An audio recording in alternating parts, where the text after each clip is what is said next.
दोस्तों, अगर आप राजस्थान में जमीन खरीदने या बेचने की योजना बना रहे हैं, तो ये खबर आपके लिए बेहद महत्वपूर्ण है।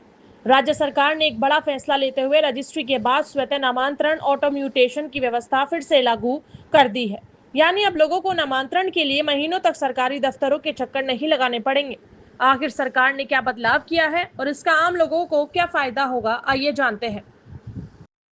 दरअसल राजस्थान सरकार ने जमीन खरीदने बेचने वालों को बड़ी राहत दी है।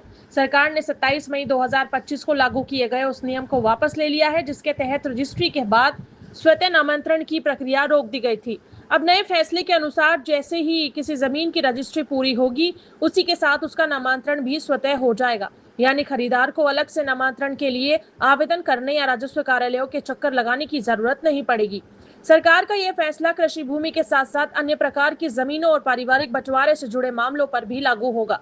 माना जा रहा है कि इससे राजस्व विभाग की प्रक्रिया पहले से अधिक सरल और तेज हो जाएगी। दरअसल स्वतः नामांतरण की सुविधा बंद होने के बाद प्रदेश भर में हजारों फाइलें पटवारी और तहसीलदार स्तर पर लंबित हो गई थी। नामांतरण के लिए ऑनलाइन स्वीकृति प्रणाली में ओटीपी आधारित प्रक्रिया होने के कारण कई मामलों में फाइलें लंबे समय तक अटकी रही।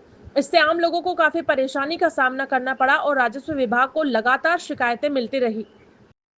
इन शिकायतों को देखते हुए राज्य सरकार ने नियमों की समीक्षा की और अब स्वतः नामांतरण की व्यवस्था दोबारा लागू करने का फैसला लिया है।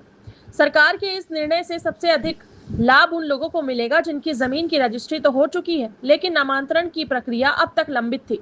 इससे न केवल समय की बचत होगी बल्कि राजस्व विभाग पर भी लंबित मामलों का बोझ कम होने की उम्मीद है। अब देखना होगा कि सरकार का यह फैसला जमीन से जुड़े कार्यों को कितनी तेजी से आसान बनाता है और आम लोगों को कितनी राहत दिलाता है।